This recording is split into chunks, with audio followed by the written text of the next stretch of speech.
Pessoal que acompanha aqui o canal, eu tenho uma novidade para vocês. Nesse vídeo aqui, no caso começando dele, eu vou estar aqui fazendo a cobertura oficial da 7ª Mostra Curta Vazante, Cinema em Comunidade. Eu vou disponibilizar aqui embaixo na descrição o link para vocês conferirem os filmes, os curtas, os 23 curtas disponíveis. Do dia 14 ao dia 18, no caso ao longo da semana, segunda, terça, quarta, quinta e sexta, vai rolar debates, inclusive todos os dias, com realizadores das respectivas mostras de cada dia. A programação completa também está aqui embaixo nesse link que eu coloquei, e nesse vídeo aqui a gente vai falar da Mostra Esperança, a Mostra Vazante Esperança, que conta com 4 filmes, 4 curta-metragens. O primeiro se chama O Barco e o Rio, que é um filme amazonense dirigido pelo Bernardo Ale Abinader, que trata de uma mulher religiosa que tem que administrar, cuidar e morar dentro de um barco em Manaus, e ao longo de quase 20 minutos a gente vai acompanhar a relação dela com a irmã, que está querendo cada vez mais ir embora daquela vida ali. Chama muita atenção nesse curta, primeiro, os silêncios dele. Ele tem muito poucos diálogos, ele tem um trato muito pálido com a imagem. Existe um contraste muito grande logo no início entre essa personagem principal e a irmã dela,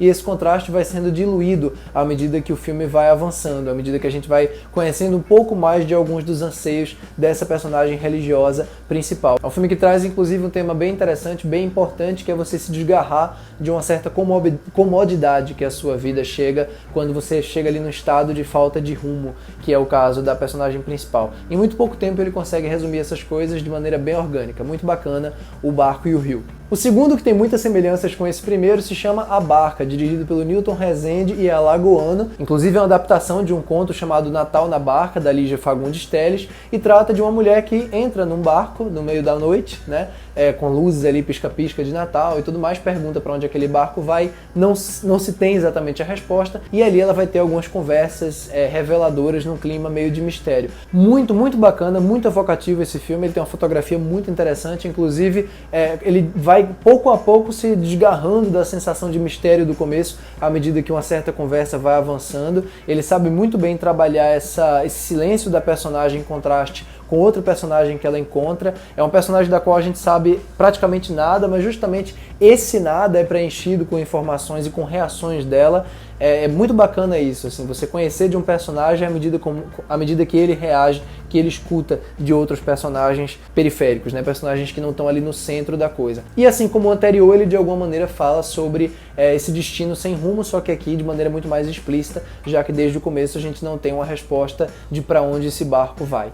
O terceiro se chama Neguinho, é dirigido pelo Marçal Viana e é do Rio de Janeiro. Ele trata basicamente de uma mulher com um filho pequeno que está com alguns problemas ali na escola e é chamada para uma reunião. Essa mulher teve pela primeira vez a oportunidade de colocar o filho numa escola particular e a partir disso algumas questões delicadas vão ser trabalhadas. É um filme de 20 minutos que consegue, numa sequência sensacional com uma conversa, que é essa reunião aí entre a personagem principal e a professora do filho dela, levantar uma série de discussões muito importantes, principalmente por conta do lugar de fala das duas personagens. Inclusive o Marçal distribui muito bem as duas e o constrangimento delas no plano, já que em boa parte do tempo ele está enquadrando as duas, uma tentando ali tocar na outra para explicar uma coisa, ou tentando apelar para convencer a outra de uma coisa específica, e ao mesmo tempo ele distancia elas colocando ali closes que são muito, muito expressivos e muito bacanas. Vale destacar também o elenco infantil, que é ótimo, e o filme de modo geral é muito equilibrado também,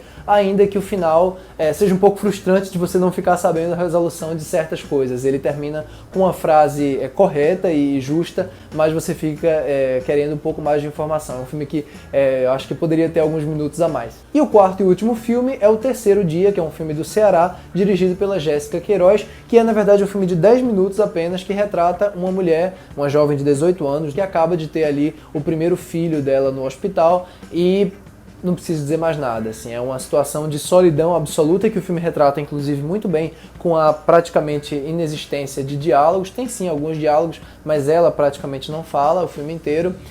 Mas as expressões dela dizem tudo, Algumas atitudes pequenas também, como ir ali fumar no banheiro, dizem tudo. E aliás, a última cena, que é bem crua, bem direta, bem direta ao ponto mesmo, ela demonstra todo o ponto central do filme, sem julgamentos de valor, que eu acho uma coisa muito importante nesse caso. E é isso, pessoal, eu espero que vocês tenham curtido essa cobertura de hoje. Não se esqueçam, claro, de deixar o like aqui embaixo, de se inscrever no canal e de ativar o sininho das notificações para receber notificações quando eu postar vídeos novos aqui. E vão lá, claro, conferir os curtas na mostra Curta Vazante, no link que eu disponibilizei aí embaixo. Obrigado a todos e até a próxima. Tchau, tchau!